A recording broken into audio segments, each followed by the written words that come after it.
Okay, thanks for the introduction. So today I'll be talking about nonparametric Bayes and exchangeability. In particular, I'm going to talk about how nonparametric Bayes lets us learn more from data as we get more of it. So we'll make that sort of a precise statement. And I'll talk about how exchangeability lets us understand when nonparametric Bayes models are useful and when they're not. And in fact, more generally, when Bayesian models are useful and when they're not. So the sort of prompt on the workshop website, the bootcamp and workshop website, is that the goal of these bootcamp talks is presenting the basic techniques, definition, goals in several of the communities. I think I'll be presenting some of the sort of nonparametric Bayes, the Bayesian community, and a little bit of sort of this recent focus on characterizations of exchangeability, that community. My hope is that in the end of this talk, you're going to be ready to hear the talks that we'll be seeing in the coming workshop. In fact, I'll highlight a number of those talks, especially in the second half of this talk. But also that you'll be ready to read the papers in this community, and you'll sort of have the notation and background to do that. Okay, so let's get started. Let's think about, what is nonparametric Bayes? Well, there's pretty clearly two parts to this. There's the Bayesian part and the nonparametric part. So I'm not going to spend too much time on the Bayesian part, except to just very briefly recall that our goal in Bayesian inference is that we have a set of parameters, a set of unknowns that we're interested in, and the approach that we're going to take is that we're going to start with a prior over those parameters that somehow encodes our knowledge before we've seen any data or our lack of knowledge. We have a likelihood that relates our data to our unknown parameters. So that will be a second part of sort of what we would call a Bayesian generative model, or sometimes a model for the purposes of this talk. So that would be composed of both the prior and the likelihood. And then Bayes' theorem is just a fact of probability that tells us what do we know about the parameters after we've seen the data. Now, in some sense, I'm going to be focusing a lot more on the second part of this term, the nonparametric part, not parametric. Now, this can mean a lot of things, even within statistics. Now, specifically when we think of nonparametric Bayes, it does not mean that there are no parameters. In fact, it means quite the opposite. In nonparametric Bayes, it means that there's not a finite dimensional parameter. That in fact, we have a growing or an infinite number of parameters. And a big question that I'm hoping that we're going to solve and answer in our minds today is how could I possibly have a growing parameter at the same time as I have an infinite parameter? So that's something that we will make precise as we go forward. But somehow we're going to have an unbounded, a growing, and infinite number of parameters. And let me spend a little time saying just right now why we would do that. So in particular, let's imagine that we're looking at Wikipedia. And certainly my experience of Wikipedia is that whenever I go on it, it is a rabbit hole. So recently in the news, there was this interesting thing about there being a ton of sort of buried volcanoes in Australia. And so a natural thing for me is to go to Wikipedia and start reading about the volcano page. And then suddenly I'm on the plate tectonics page. And then I'm looking at our solar system. And somehow I get to the pages about dark energy and dark matter. And it's just a whole rabbit hole, and you could just spend forever there. And I think something that I want to emphasize about sort of my experience of Wikipedia is that no matter how much of Wikipedia I have read, there are always new things to discover on Wikipedia. And so sort of getting at this Wikipedia phenomenon, what I think is the significance for something like statistics, for data analysis, is that no matter how many documents we have looked at, if we're trying to look at what are the different topics in those documents, discover those topics, somehow it seems to be the case for certain types of data sets that there are always new topics to discover. That if we got some more documents, we would see that there are topics that we just hadn't seen before. And this kind of motif, looking at latent structure in data, and being able to see more of it as we get more data, comes up in a lot of different areas. So another area that comes up in, sort of amazingly, there are all these species on Earth, and I guarantee you that if you look up on Google in any given week, new species, there have been a bunch of new species discovered. In fact, I looked it up yesterday. There have been new species discovered, but I think the title was something like Most Disgusting Species Ever or something. And so instead, I used this adorable picture of a flapjack octopus to illustrate a species that has sort of recently been discovered, as opposed to this last week. If you're interested in this very disgusting species, look on Google News for new species. But sort of amazingly, no matter how many species we've discovered, there are sort of always new ones, at least in the experience that we've had so far as humans, as humanity. It might be that you've learned a ton of exercises in your life, and yet, if somebody were to come along and tell you all of their exercises, there might well be some new exercises that you would learn. If we look at social networks, there are tons of interest groups, of social groups that exist on these networks, and yet we expect that if Facebook continues to grow, if Twitter continues to grow, that there will be new interest groups, there will be new social groups that we haven't seen yet. If we look at cells, with single-cell RNA sequencing data, we expect to see maybe more different types of cells as we get more data. If we look at people being admitted to a hospital, or in the paper that I'm citing here, infants being born in a hospital, newborns, then we see more different types of health issues as we examine more different newborns. If we look at ancestral DNA, if we look at all of our DNA and we try to find our ancestral groups, we tend to see more ancestral groups as we look at more people. Even if we look at things like the recent gravitational waves discovery and the sort of analyses associated with that, sometimes people are really interested in very flexible distributions. They don't want to just assume a Gaussian. They don't want to just assume a careful parametric form. And they want to learn more nuance about that distribution as they get more data.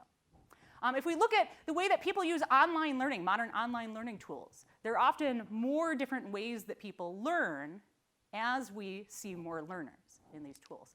If we look at cancer data, there are more different types of cancers in tumors as we see more tumors, as we see more individuals. And so in all of these are cases where people are using nonparametric Bayes to learn more from data as we get more of it. So hopefully you're at least motivated at this point to think about why we might care about having the ability to capture a growing number of parameters. It's these latent groups in different data sets. Okay, so briefly, where is exchangeability going to come in before we get into the details? Well, it's really going to come in via Di-Finetti's theorem. And so let's just all briefly recall what is Di-Finetti's theorem and what is exchangeability. So in particular, we're going to imagine that we have infinite exchangeability. So we're going to pretend that we could just keep getting data forever. So first I have my data point x1, then I have x2, x3, and we imagine that it might never stop. And I'll say that I have an infinitely exchangeable sequence of data if, no matter how much data I've gotten so far, let's say I've gotten up to capital N data points, that I could permute the order of those data points, and I think that the distribution over them shouldn't change. So sort of as maybe a toy example, hey, I've downloaded a bunch of articles from Wikipedia, or I've downloaded a bunch of articles from the internet. I wasn't really careful about the order of them, and I don't think maybe the order should matter for my analysis. Now, I want to emphasize throughout this talk, this is not always an appropriate assumption. And in fact, we're going to get at this assumption and see when it's appropriate later on. But it's certainly a pretty weak assumption. It's more weak than IID. And many times it's a reasonable assumption. And one of the things we're going to ask is, what are the implications of this assumption throughout the talk? OK, but if I have this assumption, and certainly something that does hold is Di-Finetti's theorem. And I just have a very sort of rough, intuitive outline of that here, namely that if I have an exchangeable sequence, that I must have a way to represent its distribution and vice versa.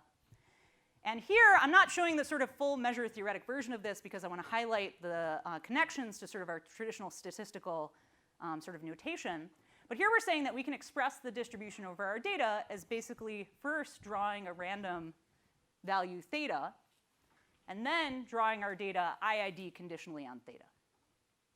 And so what's interesting about this for our purposes is that it motivates a lot of ideas that we're going to be using. The first thing it motivates is parameters. We didn't assume any parameters here. We just assumed that we had a bunch of data and the order didn't matter, and this theta, which we might interpret as a parameter, just popped out. It motivates likelihoods. Again, we didn't assume that there was any distribution of x conditional on theta, but it has popped out of this. It motivates priors. Again, we didn't assume that there was a distribution over theta, but that came out of Di-Finetti's theorem, and now we have that distribution. And finally, something that we're going to, again, make more precise later on in the talk is that in some sense it motivates nonparametric Bayesian priors. That this won't hold, this Di-Finetti style theorem won't hold unless we allow essentially infinite dimensional objects for theta. And again, we're going to make that more precise in some particular examples later on. But this can be seen as the theoretical motivation for nonparametric Bayes. We saw sort of an empirical motivation on the previous page. And so let's dive deeper into thinking about what is nonparametric Bayes and what does exchangeability tell us about nonparametric Bayes. OK, so in particular, what are we going to be doing in the course of the rest of our time together? Well, first, we're going to have a concrete example problem in mind, just to have something that we can sink our teeth into and have intuition about, and that'll be clustering. Now, if there is one nonparametric Bayesian sort of model that you should know about, at least on the discrete side, On the continuous side, there's Gaussian processes, and those are super useful. But on the discrete side, I'd say the main model that exists is the Dirichlet process, which has very, very close relationships to what's sometimes called the Chinese restaurant process. And so we're basically going to spend time developing what is a Dirichlet process, what's intuition about a Dirichlet process, what does it do. The big questions in this part of the talk that we'll be answering, that we should feel that we can answer at least intuitively towards the end, are why nonparametric Bayes? Why are we even using this? Why are we developing these techniques? What does it mean to have an infinite number of parameters at the same time as we have a growing number of parameters? I think we're starting to see where the growing number of parameters comes from, but where's the infinite number of parameters going to come from? Why is nonparametric Bayes challenging? Why do we have to spend any time on this? Why isn't it just completely obvious? And then I think we're going to get to a point in the talk where we flip and we say, wow, it's really challenging. It's actually too challenging. How could we even possibly do this? And then we're going to think about why is it actually something you could do. OK, and then in the last part, we'll get to the questions of exchangeability. We're going to see that while Di-Finetti's theorem in its very general form is not very constructive, it doesn't sort of tell you anything that you could necessarily use in modeling and practice, in specific cases, it can be very useful and very practical. And so we're going to get to those cases like clustering. So we're going to see that Di-Finetti's theorem for clustering has a very specific useful form, the Kingman paint box. And we're going to talk about Di-Finetti for networks or graphs. So this is different from the bootcamp talk that we just had. These are going to be network valued data or graph valued data. So thinking about like Twitter data or Facebook data or biological networks or transportation networks. So a little bit different. OK, and the big question that we want to ask in that part of the talk is how does thinking about exchangeability help us use nonparametric Bayes in practice? We're going to get to more theoretical results, but we're going to see that they're actually very practical, very useful for this problem. OK, so here's where we're going. Let's first start by thinking about clustering. OK, so just to set us up, what are we doing in clustering? Well, we have a bunch of data, and it could be very high dimensional and interesting. And of course, all of my cartoons are going to be in 2 dimensions, because unfortunately, we as humans can only see in 2 dimensions. So I have these clusters, and I'm going to start by thinking about the sort of simplest possible clustering case, where not only do I know the number of clusters, but that number is 2. So let's assume I have k equals 2 clusters, and let's just build up a traditional Gaussian mixture model. Basically, we're going to establish a lot of intuition as we build up to this Dirichlet process. OK, so remember, if we're being Bayesian, what a model means is I choose a prior and I choose a likelihood. And so that's what we have to do to build up our model. We have to choose that prior and that likelihood. And in particular, we essentially have to choose the parameters. What are we interested in learning about here? Well, one of the main things we're interested in is learning the assignment of data points to clusters. Sort of, we want to learn that this is a cluster and this is a cluster. And so let's let Zn, the assignment of the nth data point to a particular cluster. It'll be 1 with probability rho 1 and 2 with probability rho 2. That's what I mean by this categorical distribution. And so rho 1 and rho 2 should be values that are between 0 and 1 that add up to 1. OK, and now we say to ourselves, well, how are we going to actually generate the data given this parameter as part of our likelihood? Well, we'll generate the data in a traditional Gaussian mixture way by saying that our xn, the nth data point, will be independently generated around whatever mean is associated with the znth cluster, so mean 1 or mean 2. And for the moment, I'm just going to assume a fixed covariance. Of course, in general, you would have potentially learn the covariance as well. That's extremely easy to generalize from everything I'm going to say today, and it's just going to be extra notation, and so I won't bother with it for the purposes of intuition. OK, well, we don't actually know mu1 and mu2, so we'll put a prior on them. Would be a very traditional Bayesian thing to do. So we might choose a conjugate Gaussian prior, because that'll be easy for inference. We don't know rho 1 and rho 2. And so again, we might choose something that's conditionally conjugate, because it'll be easy for inference. And in this case, that would be a beta distribution, and rho 2 will just be 1 minus rho 1. Sometimes in this talk, I'll act like rho 1 and rho 2 together come from a beta, and that'll just be the same thing. OK, so now, because we're going to be using a beta distribution and a Dirichlet distribution so often in this talk, I want to make sure that not only are we all familiar enough with these distributions to look them up on Wikipedia whenever we feel like it, but we actually have our intuition at the tips of our fingertips. And so let's spend a little time talking about the beta distribution. Oh, and our inference goal in this case, of course, is just to get these parameters, these assignments of data points to clusters, and the cluster parameters. OK. So this is what generating from this would look like, but we have to actually do inference. Okay, so this is the beta distribution. Again, you would just look this up on Wikipedia. It's a distribution over some value in 0, 1, and then we can take row 2 to be 1 minus row 1. And I think the sort of traditional graph that you see for this that would maybe aid you in intuition is the density plot for row 1. So we know it's a uniform distribution if we set the two values equal to 1, because this will just cancel out. This will be to a 0. This whole thing will be a constant. Everything will be a constant. If we take the two hyperparameter values to be less than 1, suddenly we see the mass is concentrating at the edges. If we take the two values to be greater than 1, suddenly the mass is concentrating in the middle. And if we take them to be different, then the mass is concentrating asymmetrically. But I want to do is I want to spend a little time making sure that we actually have this intuition in our minds and think about what happens when these parameters get small. I'm not going to take them all the way to 0, just make them small. What happens when they get very large, and what happens when they're asymmetric? And so, in fact, let's go to a demo. Okay, so first what I'm going to do is I'm going to plot these parameters when they're both 1. And so just think in your mind what you anticipate. It's not showing up. Yeah, it's not yet. I am in the future. I'm going to plot these parameters when they're both 1. Okay, this future has come. Sorry, it just took me a second to put my code in. Okay, so what are we seeing here? So we're seeing row 1 here and row 2 here. So these have to sum to 1, these two frequencies. And what's going to happen is every time I click my button, we're going to see another draw from this distribution where, again, my hyperparameters to the beta are both 1.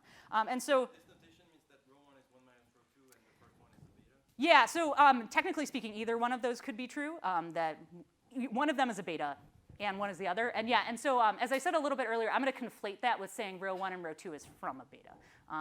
You will see me go back and forth throughout the talk on that notation. Yeah. Is there a question back here? Okay. Okay, so I have a question for you all, which is a real question. What's the distribution of row 1 in this particular graph? It's uniform. Okay, great. And so we can just see this being uniform. And now what I'm going to do is I'm going to change this from the hyperparameters being 1 and 1 to being 0.01 and 0.01. And what's going to change about this plot is another very real question that I am asking you right now.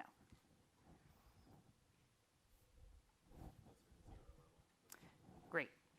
Okay, so the observation is that what's going to happen is that all the mass is going to tend to be on one of the values.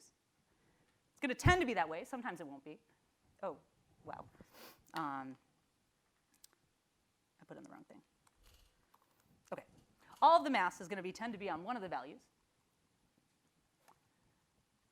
So again, we saw in the density that the density tends to concentrate at the edges, and that's what's happening here, that we tend to get one value or the other, of course, with probability 1/2 in each case because it's totally symmetric.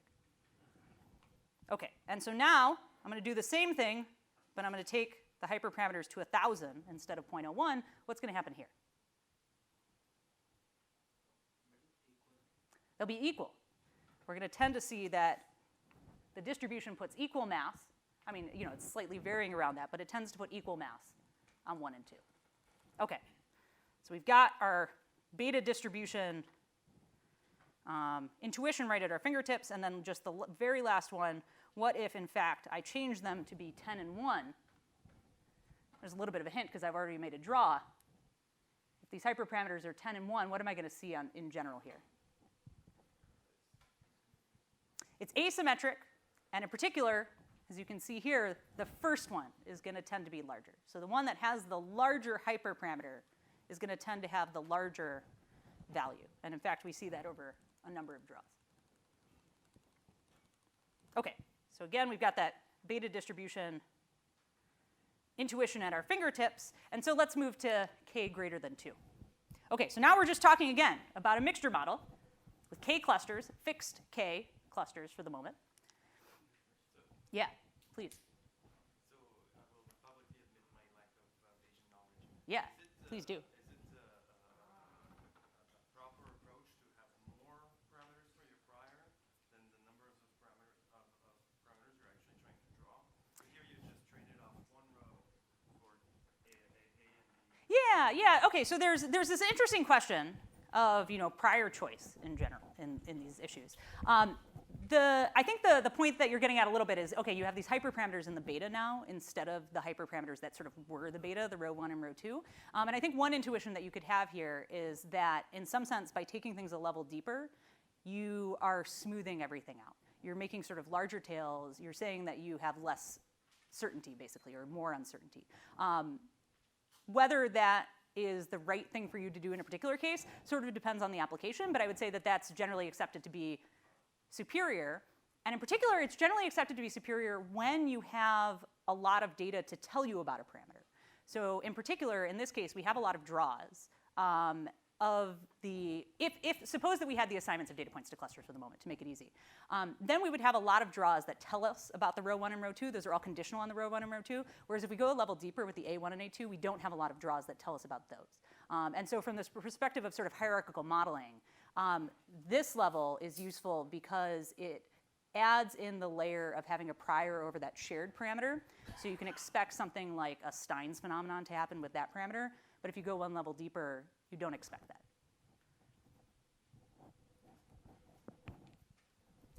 OK, let's look at a finite Gaussian mixture model with k clusters. K greater than or equal to 2 now. It's going to be the same deal, except now we have to find a way to come up with the frequencies for k clusters instead of just 2. And so the generalization of the beta is the Dirichlet.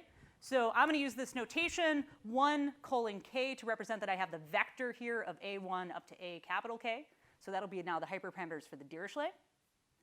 I'm going to use this row 1 to k to represent, now I have row 1 up to row 3. They should be between 0 and 1 and add up to 1. I'm going to choose my means, again as part of the prior, perhaps as a useful sort of conditionally conjugate normal. I'm going to choose my assignments of data points to clusters, and then finally, I'll get my data. And remember, this is the generative model, the choice of the prior and the choice of the likelihood that together will then let us do Bayesian inference and get a posterior. And so what we're going to do again is just make sure that we have on the tips of our fingers intuition about the Dirichlet distribution. OK. So Dirichlet distribution, again, familiar from having looked it up on Wikipedia. We have these hyperparameters A1 through AK. And now we're not just over values between 0 and 1. We're over values between 0 and 1 that add up to 1. I mean, technically, if you thought of row 1 and row 2 before, that was true as well. This is the probability simplex. OK, and so again, we could plot these various plots of densities, but let's make sure that we know what we expect to see when we make these draws. So now we're going to, again, think about different draws under different scenarios. So first, let me just ask you, if I choose all of the AKs to be 1, what is the distribution that I'm going to see there? Flat. It'll be uniform. And let's just make sure that we have a little intuition about what we mean by uniform in this case.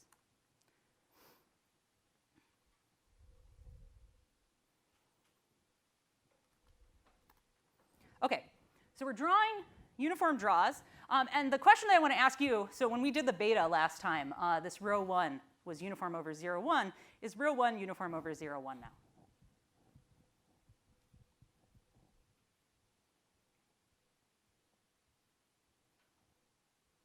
Yeah. No. Yeah, but in particular, so I'm totally with you about nailing it down, but I'd like to get an even higher level question. Just sort of why is the intuition that it wouldn't be uniform 0, 1?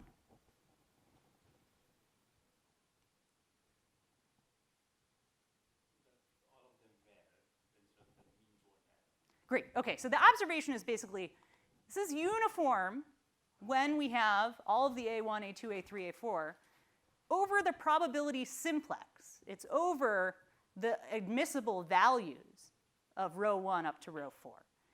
And if you look at the probability simplex, there are a lot more acceptable values of row 1 when row 1 is small, because you can still get really high values of the rest of them. Whereas when row 1 is very large, there are not a lot of acceptable values left. And so if we actually make draws from this, which is, again, uniform, but not uniform in perhaps the way that we were just looking at, we see that there tend to be a lot more small values of row 1 than large values. OK, and again, just to ask you, so if I take this hyperparameter value down to 0.01, all of the values are equal to 0.01, what are we going to see here?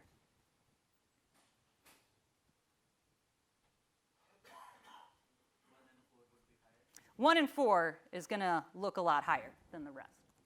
So it'll tend to pick out one of these values versus the others. And if I take all of the hyperparameter values to be quite large, like 1,000, what am I going to see there? Yeah, they'll all be the same, and it's got to be 0.25 because they got to add up to 1, approximately. Okay, so we get a lot of different variations, a lot of different behaviors by changing the hyperparameters of the Dirichlet or the beta or whatever it is we're using, and that's worth keeping in mind, I mean, even if we're using these, as to how they affect our model, as to what assumptions they make, et cetera.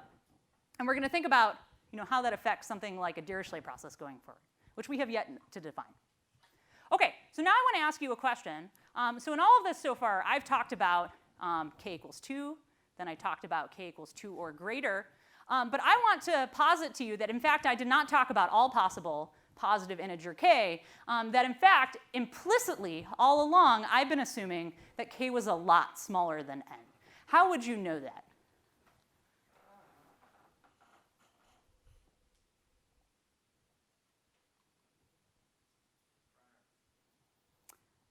So let's say that in my prior, the Dirichlet earlier, I chose k to be 1 gazillion and n to be 2. Was there anything else perhaps about my discussion that just sort of suggested that I was actually assuming this without maybe explicitly telling you? And let me just give you a hint. Could it be in this picture?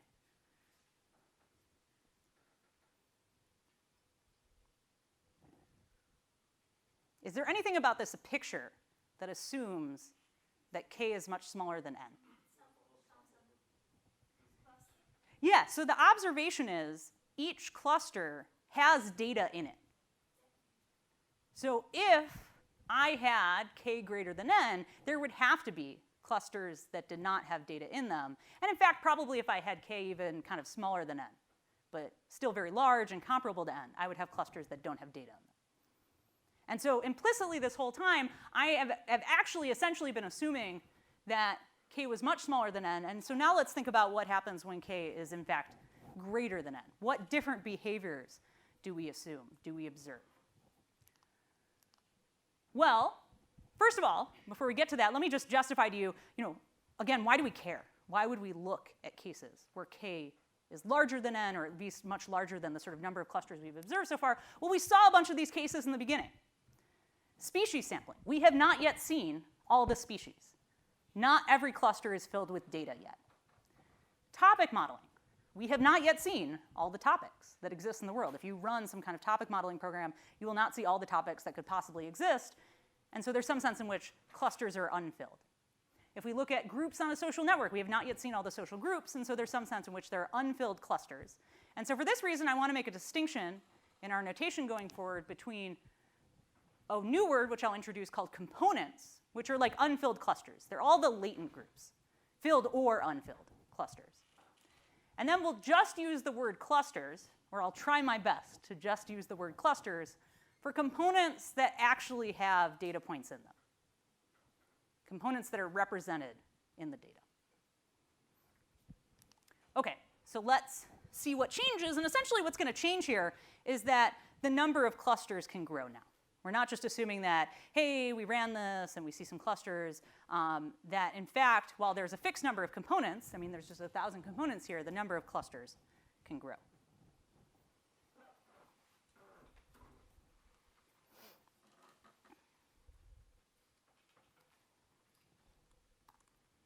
Okay, so here, first of all, I just want to tell you what I'm plotting here. So far, I have plotted, not plotted, I've just sort of cartoonified and showed you these plots of the 0-1 interval, so all the probability mass.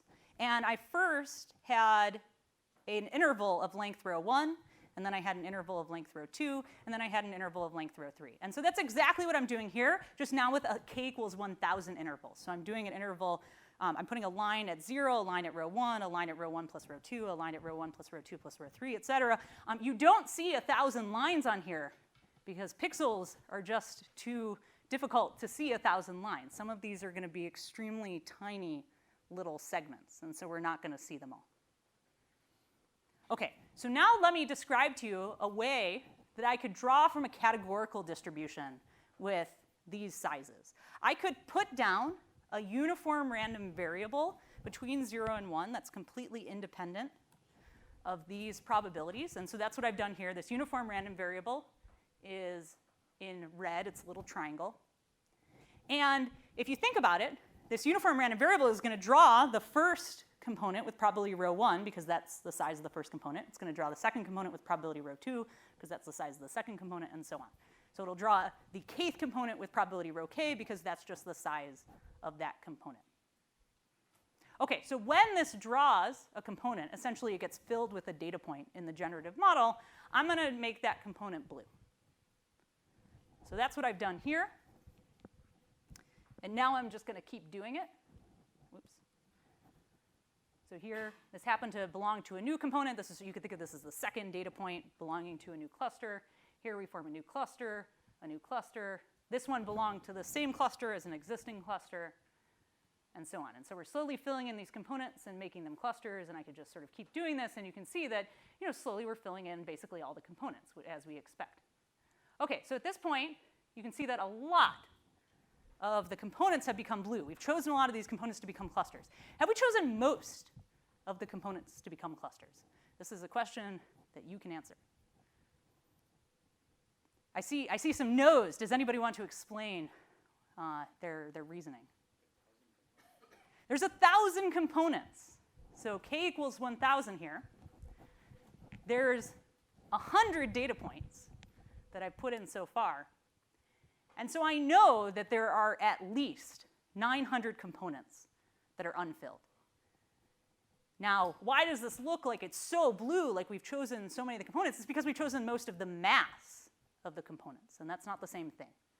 That there are just a ton of tiny little rare components that have not been chosen. And so that's how we're seeing this growth in the number of clusters, is because these rare components have not been chosen yet. Incidentally, we would see different behavior if we change the Dirichlet parameter here, because we get either a ton of tiny little components, if we had a different Dirichlet parameter, or a ton of giant components, and that would be hard to get the rare ones. In fact, let's see what this growth looks like more explicitly with a second demo. So here, I have the exact same setup as the setup that I just had, in the sense that I haven't shown it to you, but behind the scenes, I drew a Dirichlet with k equals 1,000. Now, the way that I'm going to generate this graph is on the x-axis, I'm going to have the data point index.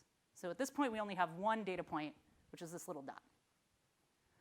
On the y-axis, I'm going to say the label of the cluster. But here's how I'm going to come up with cluster labels. I'm going to say that each cluster gets a label as soon as it is instantiated, and then it gets the lowest number that hasn't been taken yet. So the first data point always belongs to the first cluster, because there aren't any other clusters yet. The next new cluster will be called cluster 2. The next new cluster after that will be called cluster 3. Okay, so this first data point can belong to cluster 1 or 2. It happens that this next data point, the second data point, starts a new cluster, cluster 2. The third data point happens to belong to the same cluster as the second data point. The fourth data point happens to belong to this cluster that everybody's hanging out in. The fifth data point forms a new cluster, and so on. And so I can keep doing this. And you'll notice that the maximum size of this graph is basically telling me the number of clusters that have been made so far. And so a few observations. So one, you can see that the number of clusters is growing. It can't do anything but grow. It can't go backwards, right? Because as soon as a data point is in a component, that's a cluster. Second, you'll notice that the number of clusters is in fact random. As soon as we get to the second data point, the number of clusters is random, because it either, with non-zero probability, could choose to belong to the same cluster, or with non-zero probability could choose to form a new cluster. New cluster, same cluster. And so after that, it's going to just be sort of even more random, or it's going to be more spread out. It's maybe a better way to put that. And we can just see that behavior. And in fact, we would get different behavior if we tried out different values of the GEM. So in particular, maybe I'm going to choose the GEM parameter to be 1. And now we get a lot more growth. Sorry, of the Dirichlet. We get a lot more growth in the Dirichlet. It grows a lot faster. And if I chose it to be lower, like 0.0001, we get a lot less growth. Because there's one giant cluster right now, and so it's going to take a while to find a new one. These are pretty extreme. I could just choose things around that original value and get similar behavior to what I got before. Okay, so let me summarize a few of the things we've learned. So one, we learned that the number of clusters for n data points, well, it's less than k, especially because n is less than k, and it's random by design. No matter actually how we chose those cluster probabilities, it would be random. It happens that we chose them Dirichlet distributed, and then we chose the cluster assignments. And moreover, the number of clusters grows with n. Okay, so here's a question for you. Does it keep growing with n? If I just ran this forever and I kept getting new data all the time, would it be that I just keep getting new clusters? What's the asymptotic behavior of this procedure as we've outlined it? It stops at k, right?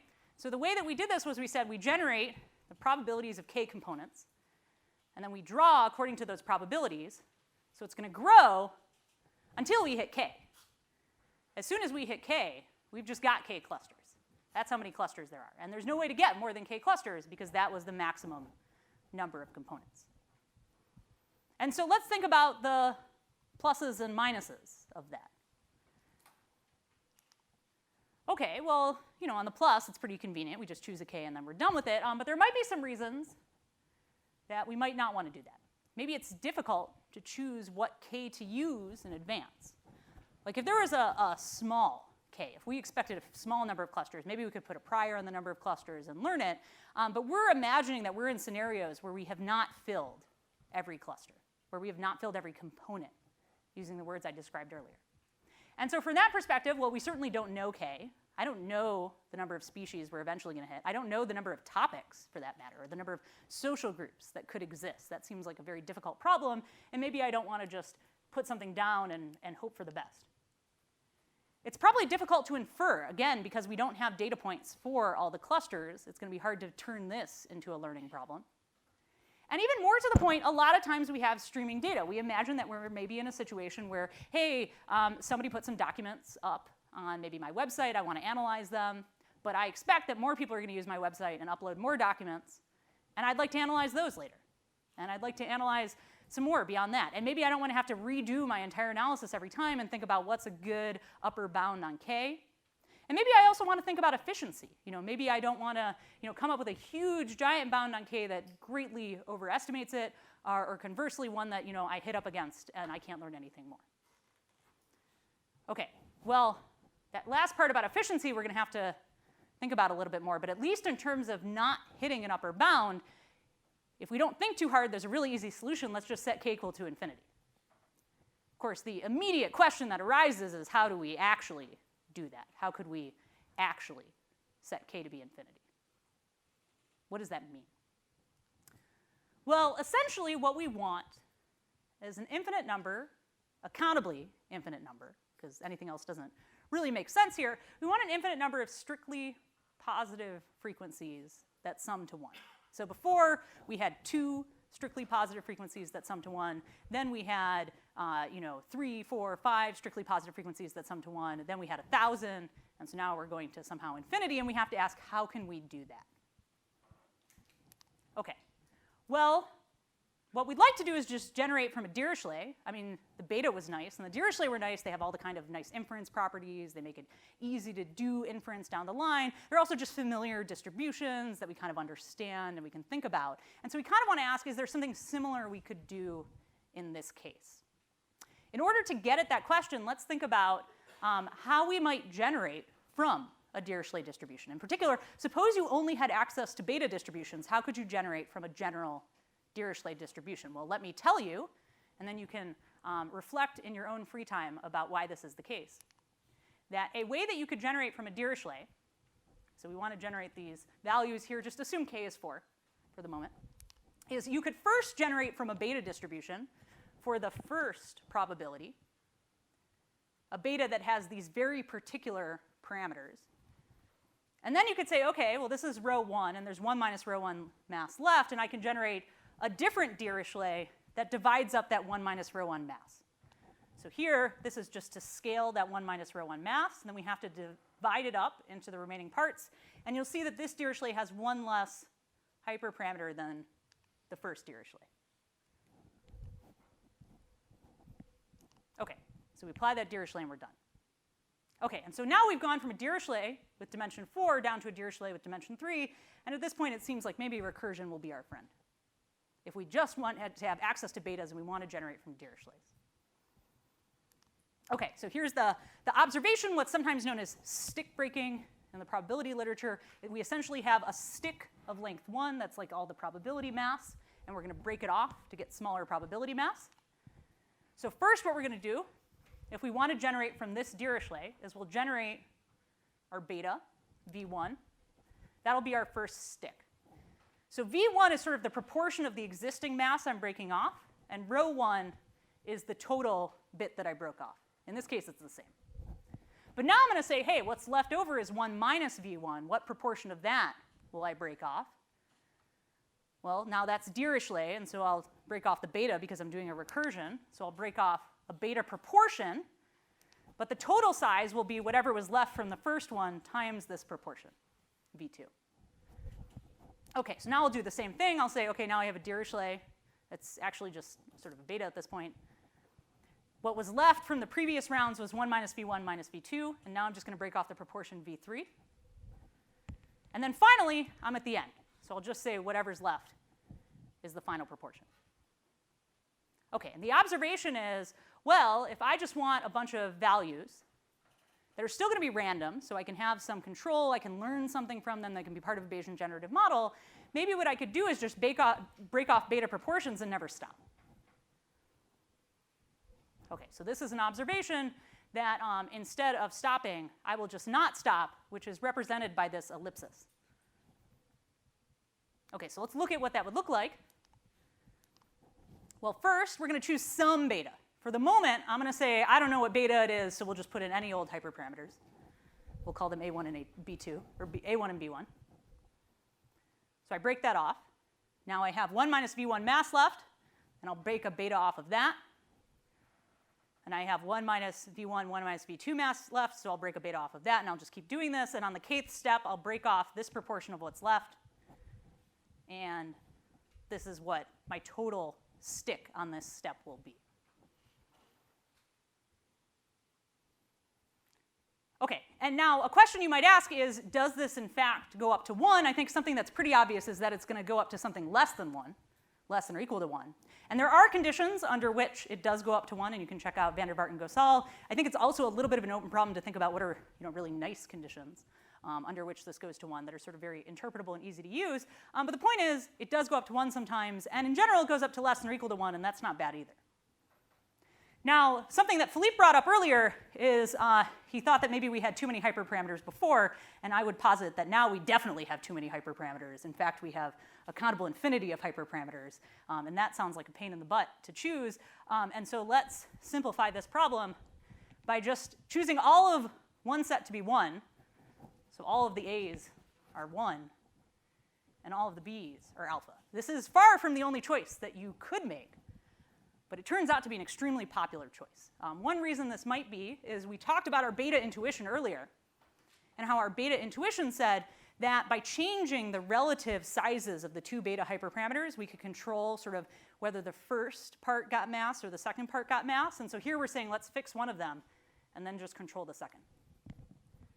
This will have properties. They may or may not be undesirable. Certainly, it's very popular, though. And this is what's known as Dirichlet process stick breaking. We haven't quite defined a Dirichlet process yet, but we're getting close. And in fact, if we say what is the distribution of row 1, row 2, et cetera, It's what's known as a GEM distribution, named after Griffiths, Engen, and McCloskey, who all did very formative work in this area in the 60s and 70s. Yeah? So in this case, actually, alpha just has to be greater than 0. So the conditions that are down here will apply to basically other choices. But in this case, they just happen to be satisfied. And this will always have total mass 1. Great. Another reason to like these choices of hyperparameters.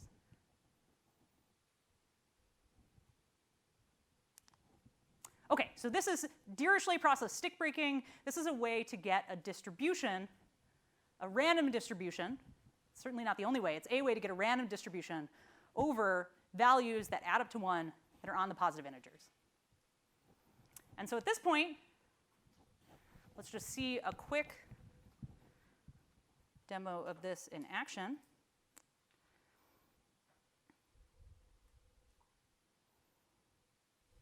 And in particular, what I'm going to do is just show you what a draw from this looks like.